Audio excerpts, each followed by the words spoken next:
شهر رمضان الذي أنزل فيه القرآن هدى للناس وبينات من الهدى والفرقان. السلام عليكم ورحمة الله وبركاته. Alhamdulillahi Rabbil Alamin. Wa usalli wa usallim ala abdillahi wa rasulihi Muhammadin sayyidil mursalin wa ala alihi wa sahbihi ajma'in. Hadirin bapak-bapak, ibu-ibu, jamaah salat tarawih yang dimuliakan Allah. Salah satu pelajaran penting dari saum adalah saum mengajarkan kejujuran. Saum itu ibadah yang tidak kelihatan. Bisa jadi seseorang atau boleh saja seseorang masuk ke dalam kamarnya, kemudian ia makan, ia minum, kemudian keluar kamar dia mengatakan saya masih saum. Tidak ada yang mengetahui itu. Tetapi hal itu tidak dilakukan oleh orang-orang yang saum, karena mereka tahu, yakin bahwa Allah melihat mereka, bahwa Allah Subhanahu wa taala mengawasi mereka. Ini adalah pelajaran penting bahwa saum itu betul-betul mengajarkan kejujuran. Di dalam sejarah kita mengenal dua sosok, yaitu Abu Bakar As-Siddiq dan Musailamah Al-Kadzdzab.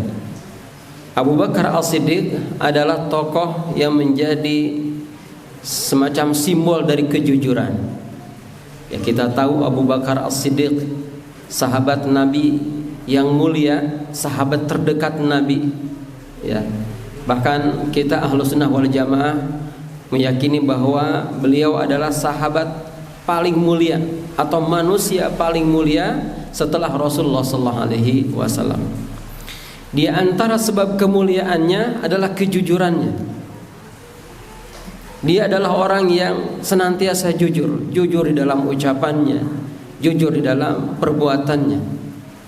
Ketika terjadi peristiwa Isra Mi'raj, ketika sebagian orang merasa ragu dengan apa yang terjadi terhadap Rasulullah, bahkan di sebagian orang juga ada yang mengingkarinya, tidak dengan Abu Bakar. Abu Bakar membenarkan dengan terjadinya Isra Mi'raj pada Rasulullah SAW. Maka beliau kemudian digelari As-Siddiq, orang yang membenarkan, orang yang jujur. Nah, karena kejujuran inilah kemudian Abu Bakar menjadi sahabat yang utama, sahabat yang mulia, menjadi salah satu dari 10 sahabat yang dijamin masuk surga.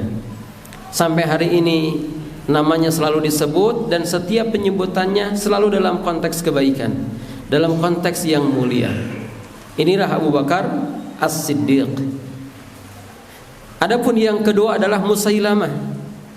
Dia orang yang berdusta, pendusta, selalu berdusta.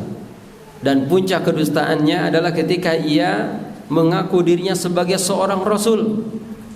Ia menulis surat kepada Rasulullah SAW, termaktub di dalamnya, dari Musailamah utusan Allah kepada Muhammad utusan Allah.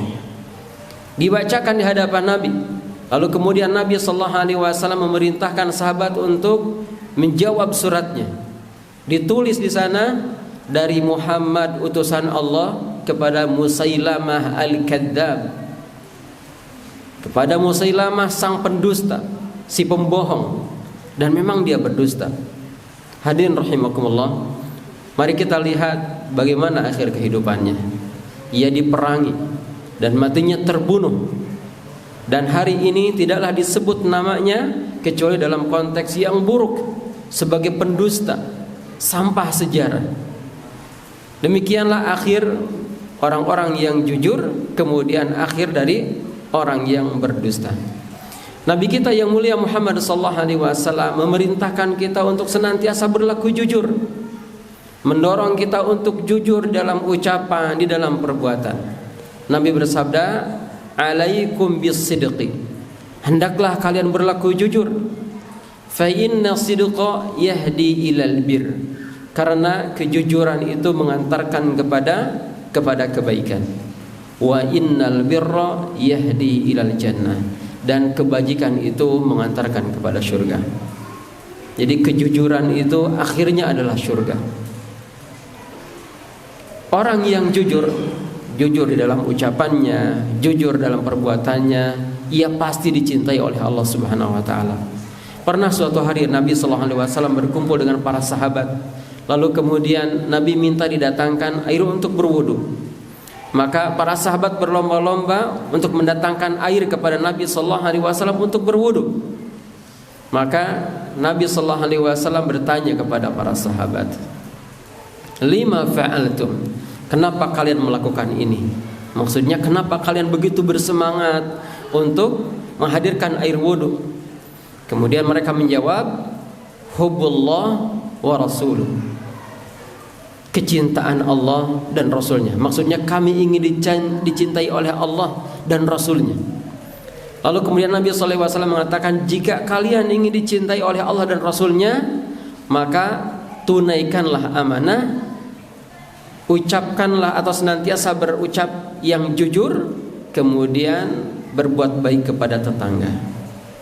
Di hadis ini Nabi SAW menyebutkan bahwa ucapan yang jujur atau kejujuran adalah sebab datangnya kecintaan Allah dan Rasulnya.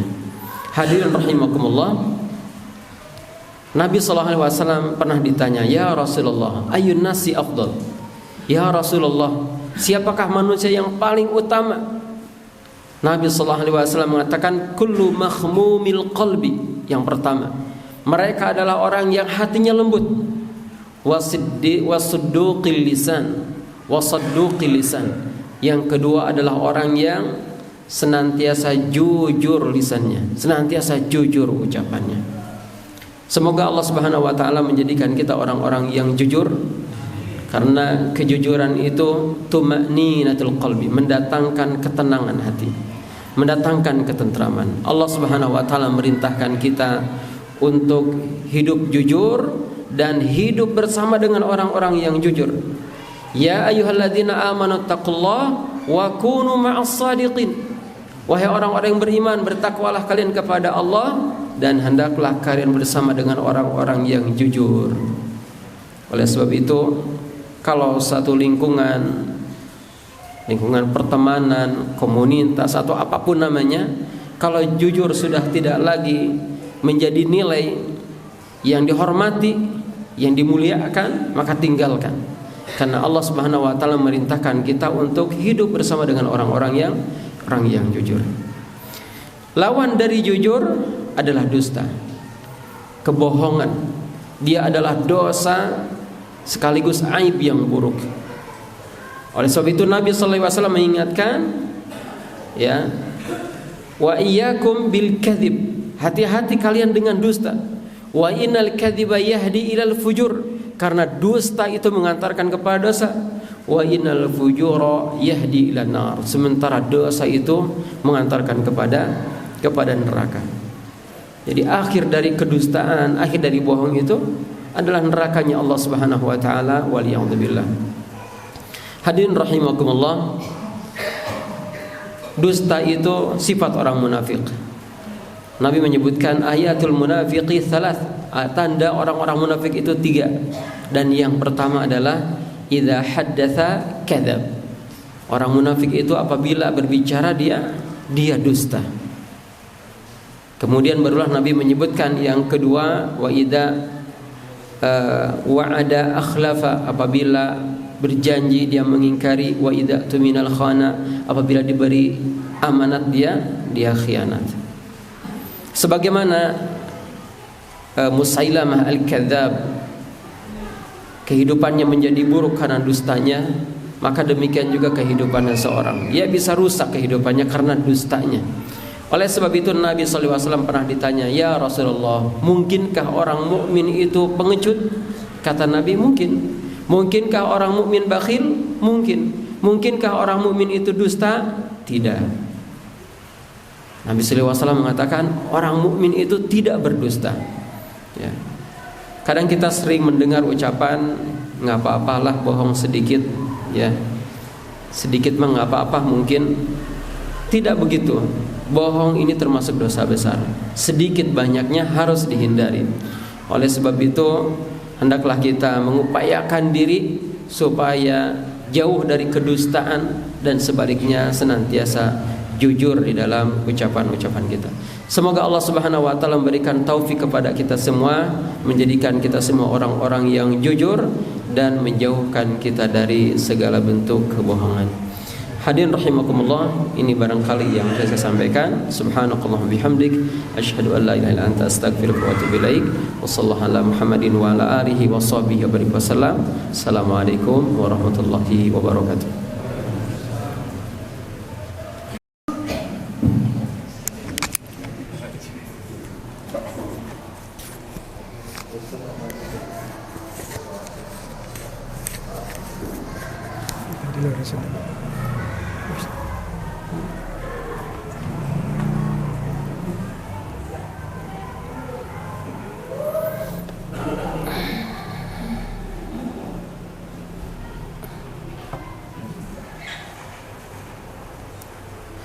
Allahu Akbar.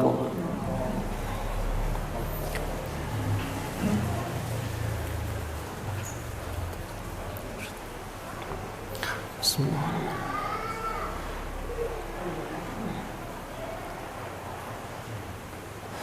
Alhamdulillahi Rabbil Alamin,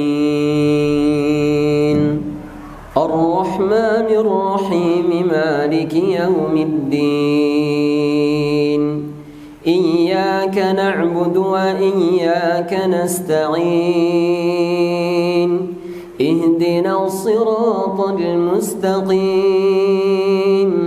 siratal ladzina an'amta 'alaihim ghairil maghdubi 'alaihim waladdallin. Amin. Wadduha wal laili idza saja, ma wadda'aka rabbuka wa ma qala. وَلَلْآخِرَةُ خَيْرٌ لَكَ مِنَ الْأُولَى وَلَسَوْفَ يُعْطِيكَ رَبُّكَ فَتَرْضَى أَلَمْ يَجِدْكَ يَتِيمًا فَآوَى وَوَجَدَكَ ضَالًّا فَهَدَى وَوَجَدَكَ عَائِلًا فأغنى فأما اليتيم فلا تقهر وأما السائل فلا تنهر وأما بنعمة ربك فحدث. الله أكبر.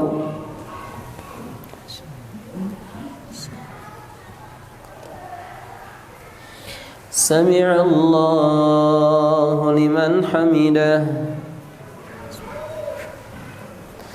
الله أكبر.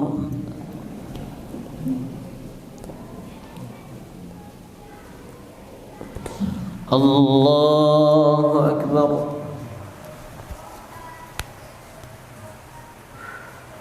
الله أكبر.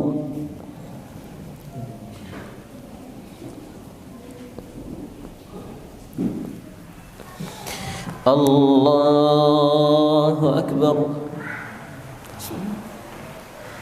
الحمد لله رب العالمين، الرحمن الرحيم، مالك يوم الدين.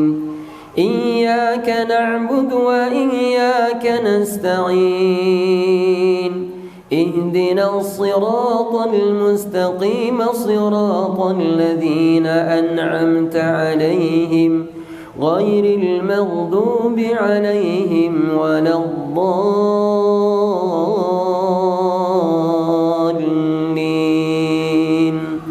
آمين. ألم نشرح لك صدرك ووضعنا عنك وزرك الذي أنقض ظهرك ورفعنا لك ذكرك فإن مع العسر يسرا إن مع العسر يسرا فإذا فرغت فانصب وإلى ربك فارغب. الله أكبر.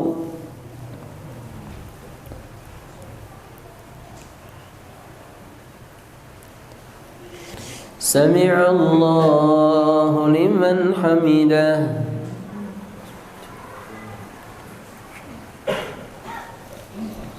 الله أكبر.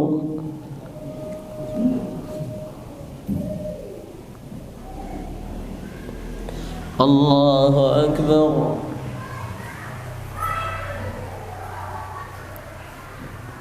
الله أكبر.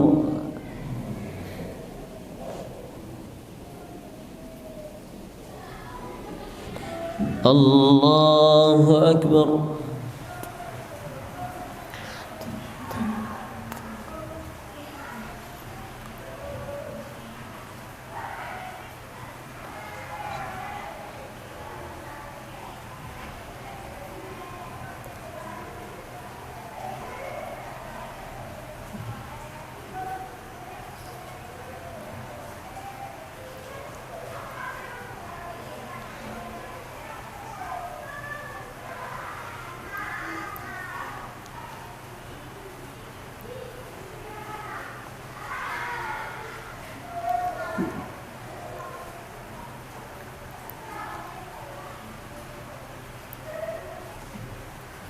السلام عليكم ورحمة الله. السلام عليكم ورحمة الله.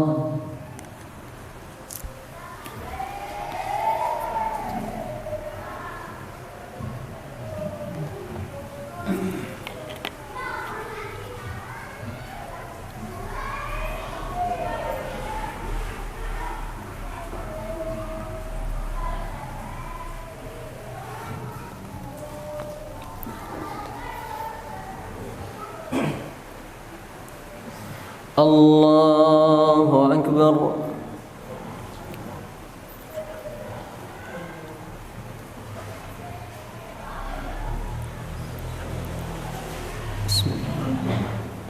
الحمد لله رب العالمين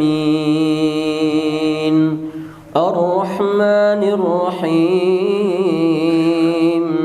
مالك يوم الدين إياك نعبد وإياك نستعين اهدنا الصراط المستقيم صراط الذين أنعمت عليهم غير المغضوب عليهم ولا الضالين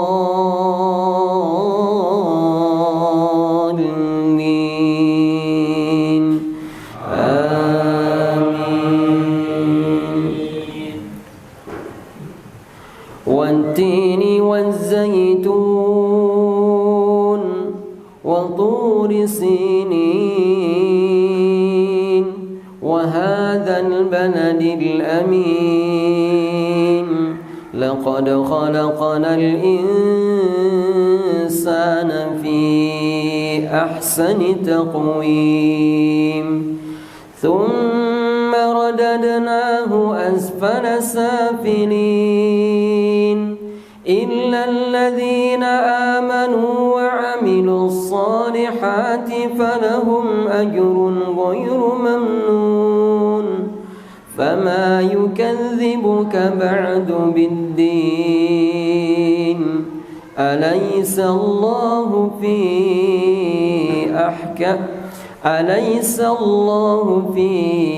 أحكم الحاكمين. الله أكبر.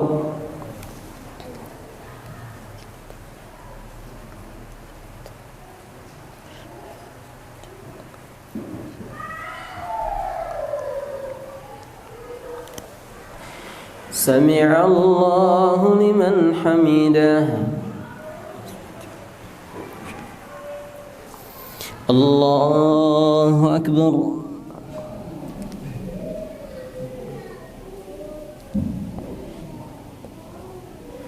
الله أكبر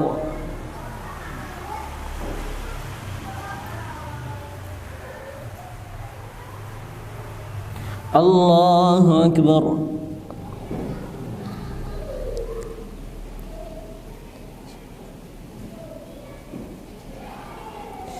الله أكبر الحمد لله رب العالمين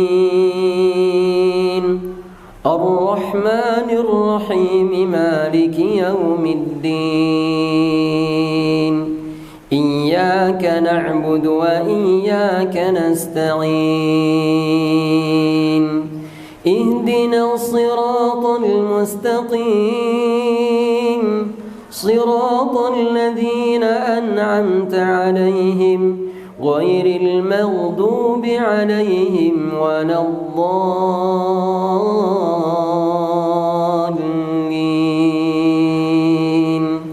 آمين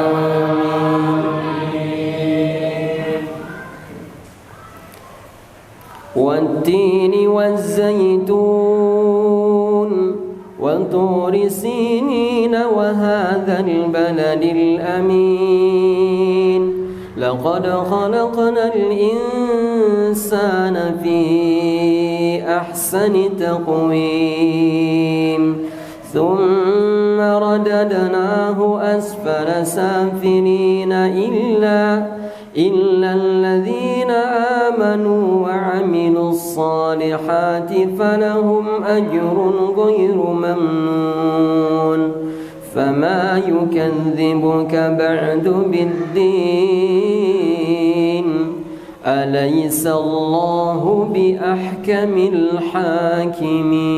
الحاكمين بسم الله إنا أنزلناه في ليلة القدر وما أدراك ما ليلة القدر ليلة القدر خير من 1000 شهر تنزل الملائكة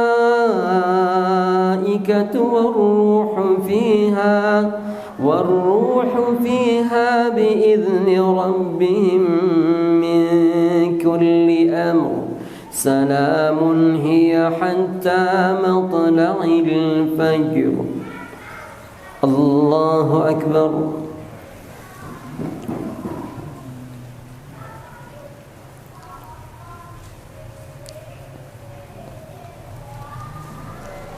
سمع الله لمن حمده الله أكبر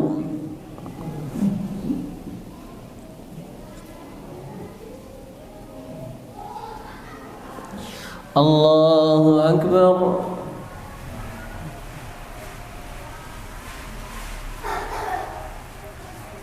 الله أكبر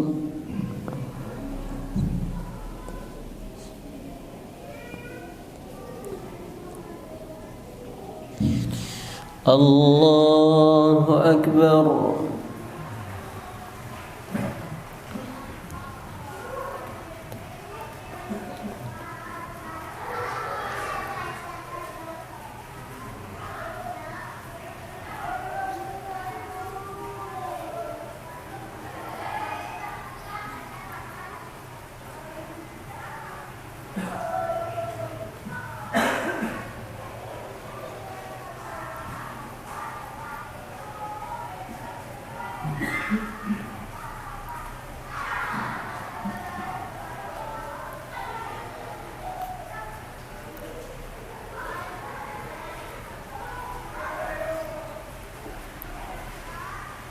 السلام عليكم ورحمة الله السلام عليكم ورحمة الله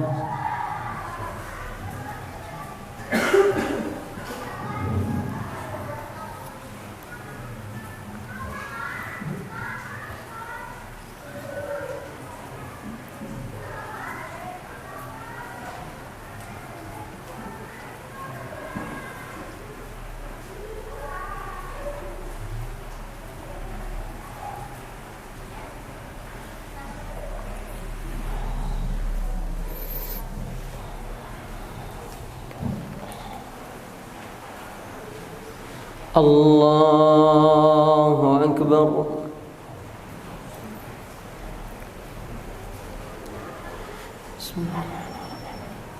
الحمد لله رب العالمين الرحمن الرحيم مالك يوم الدين إياك نعبد وإياك نستعين اهدنا الصراط المستقيم صراط الذين أنعمت عليهم غير المغضوب عليهم ولا الضالين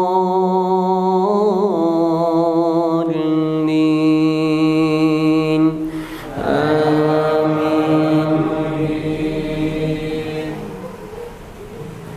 لم يكن الذين كفروا من أهل الكتاب والمشركين منفكين حتى تأتيهم البينة رسول من الله يتلو صحفا مطهرة فيها كتب قيمة وما تفرق الذين أوتوا الكتاب إلا من بعد ما جاءتهم البينة وما أمروا إلا ليعبدوا الله مخلصين له الدين حنفاء ويقيموا الصلاة ويؤتوا الزكاة وذلك دين القيمة إن الذين كفروا من أهل الكتاب والمشركين في نار جهنم خالدين فيها أولئك هم شر البرية إن الذين آمنوا وعملوا الصالحات أولئك هم خير البرية جزاؤهم عند ربهم جنات عدن تجري من تحتها الأنهار خالدين فيها أبدا رضي الله عنهم ورضوا عنه ذلك لمن خشي ربه. الله أكبر.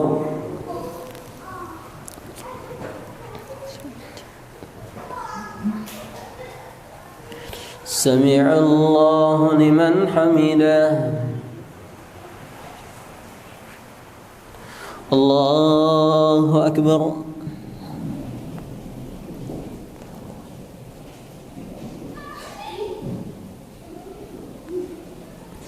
الله أكبر.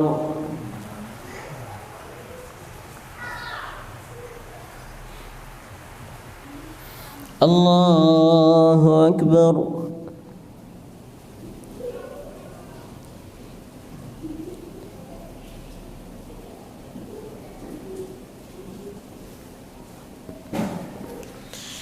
الله أكبر.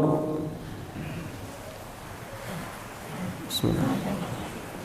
الحمد لله رب العالمين الرحمن الرحيم مالك يوم الدين إياك نعبد وإياك نستعين اهدنا الصراط المستقيم صراط الذين أنعمت عليهم غير المغضوب عليهم ولا الضالين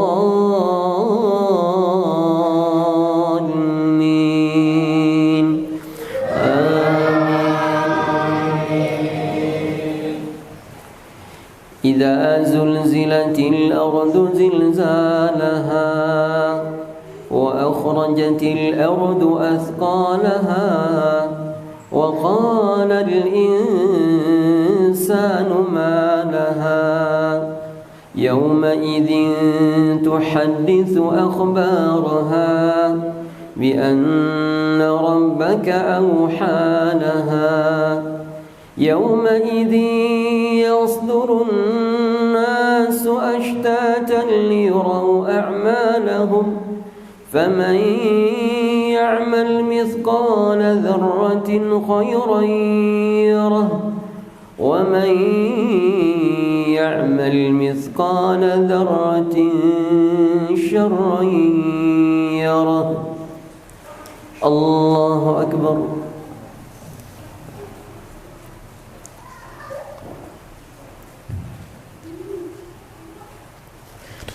سمع الله لمن حمده. الله أكبر.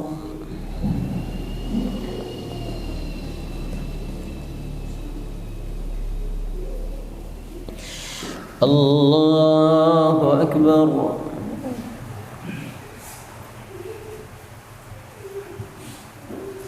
الله أكبر.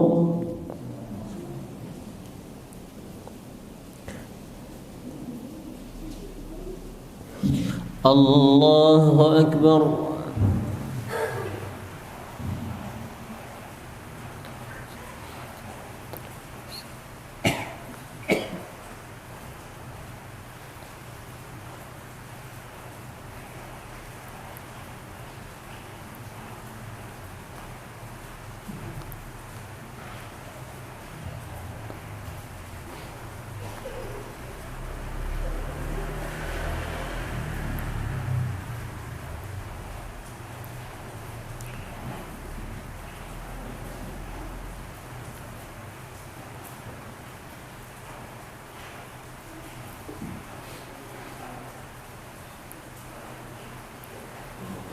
السلام عليكم ورحمة الله. السلام عليكم ورحمة الله.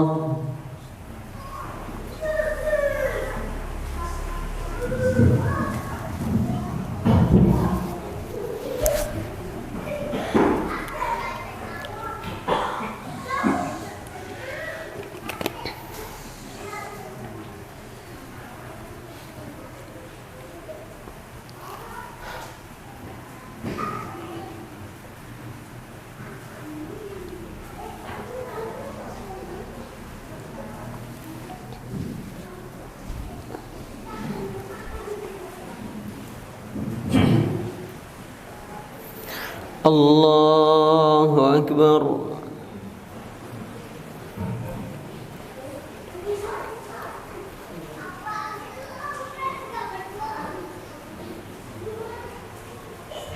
بسم الله. الحمد لله رب العالمين الرحمن الرحيم مالك يوم الدين إياك نعبد وإياك نستعين اهدنا الصراط المستقيم صراط الذين أنعمت عليهم غير المغضوب عليهم ولا الضالين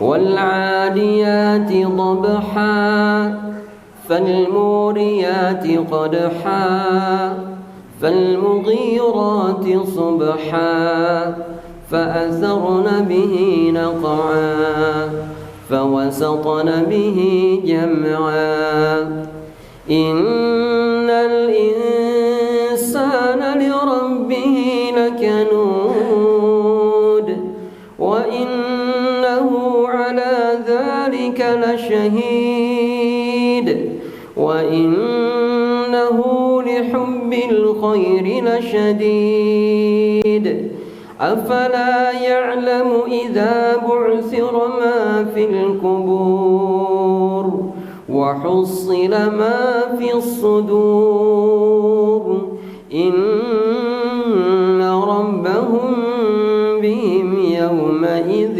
لخبير. الله أكبر.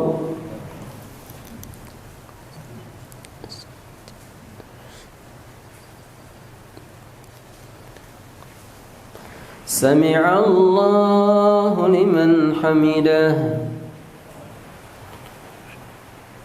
الله أكبر.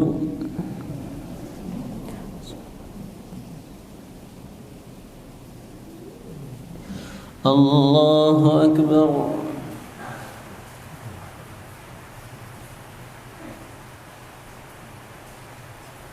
الله أكبر.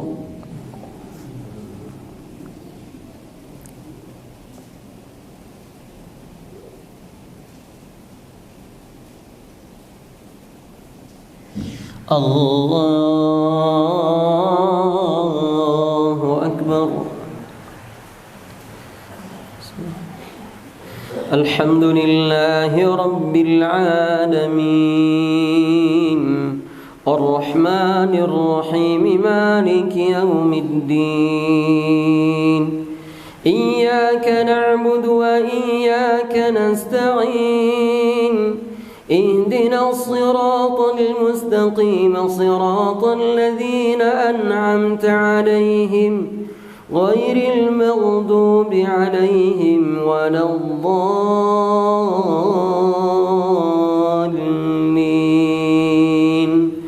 آمين. القارعة ما القارعة وما أدراك ما القارعة يوم يكون الناس كالفراش المبثوث وتكون الجبال كالعهن المنفوش فأما من ثقلت موازينه فهو في عيشة راضية وأما من خفت موازينه فأمه هاوية وما أدراك ما هي وما أدراك ما هي نار حامية. الله أكبر.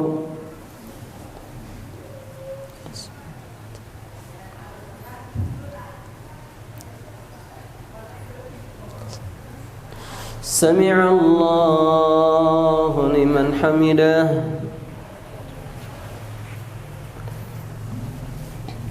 الله أكبر.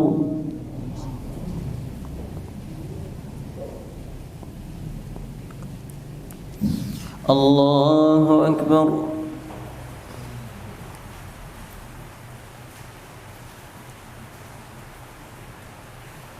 الله أكبر.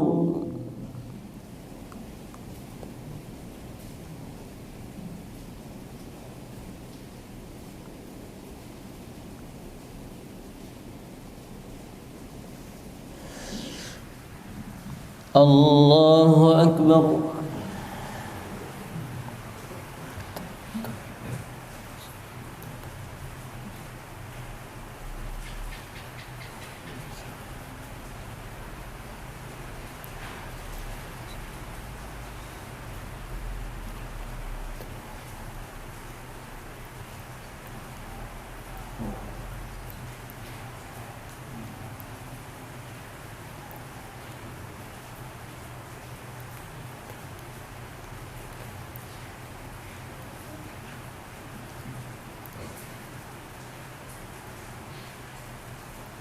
السلام عليكم ورحمة الله. السلام عليكم ورحمة الله.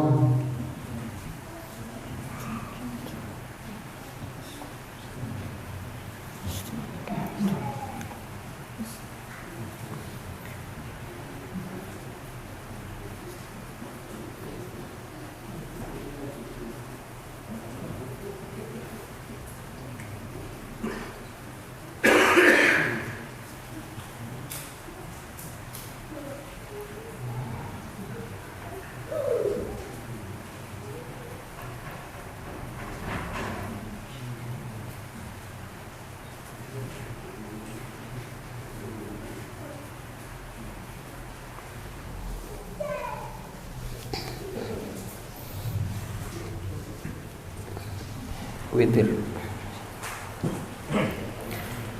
Allahu Akbar.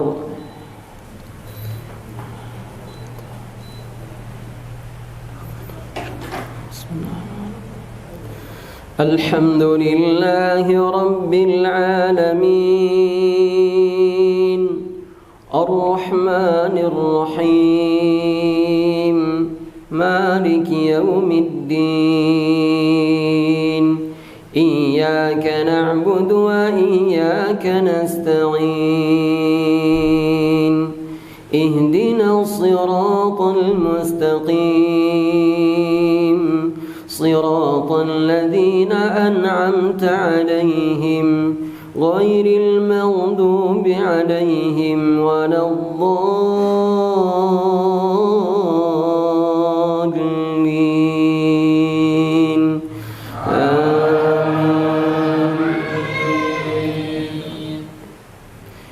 قل يا أهل الكتاب تعالوا إلى كلمة سواء بيننا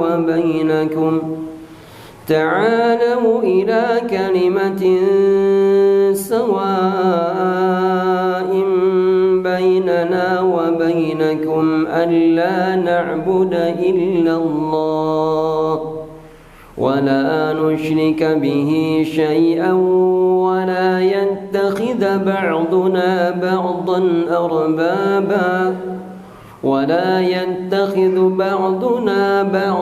أربابا من دون الله فإن تولوا فقولوا اشهدوا بأننا مسلمون.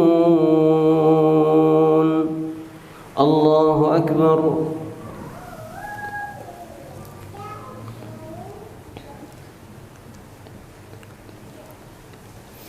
سمع الله لمن حمده.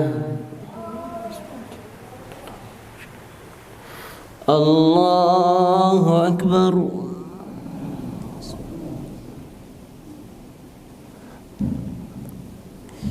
الله أكبر.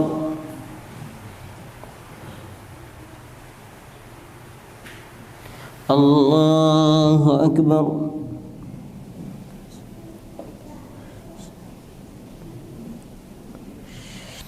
الله أكبر.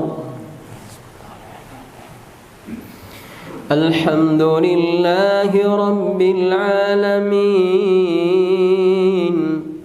الرحمن الرحيم مالك يوم الدين إياك نعبد وإياك نستعين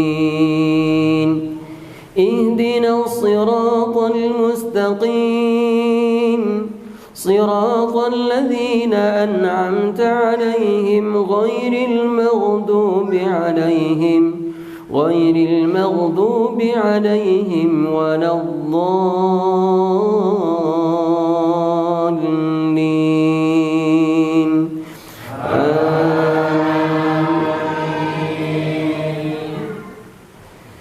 قل يا أيها الكافرون لا أعبد ما تعبدون ولا أنتم عابدون ما أعبد ولا أنا عابد ما عبدتم ولا أنتم عابدون ما أعبد لكم دينكم ولي دين. الله أكبر.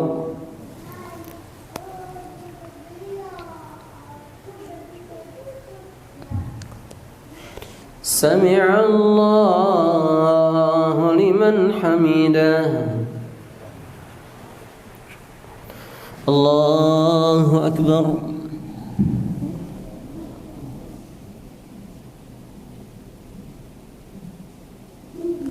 الله أكبر.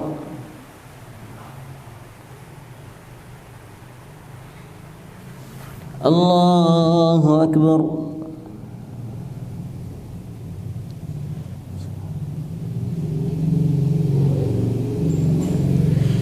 الله أكبر.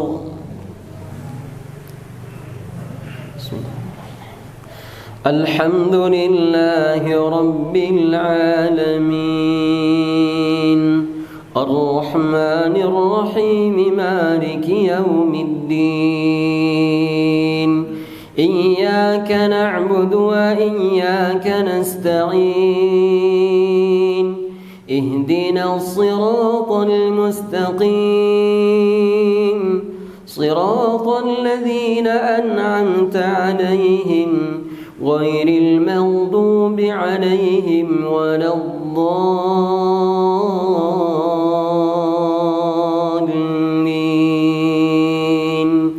آمين. قل هو الله أحد الله الصمد لم يلد ولم يولد ولم يكن له كفوا أحد. الله أكبر.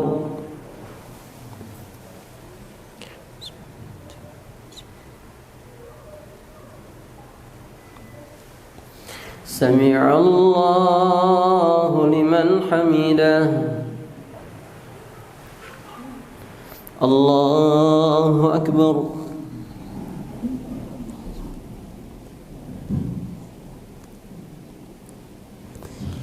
الله أكبر.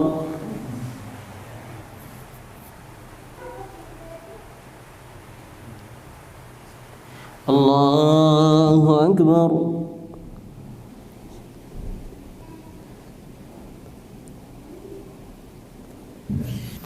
الله أكبر.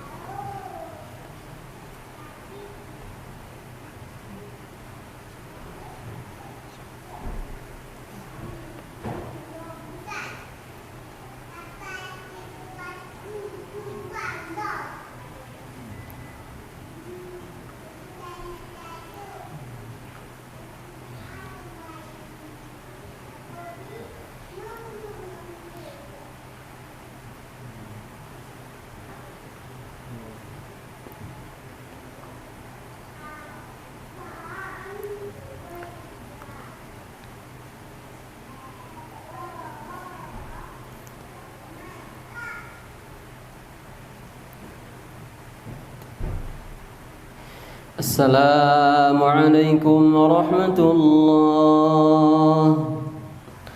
السلام عليكم ورحمة الله.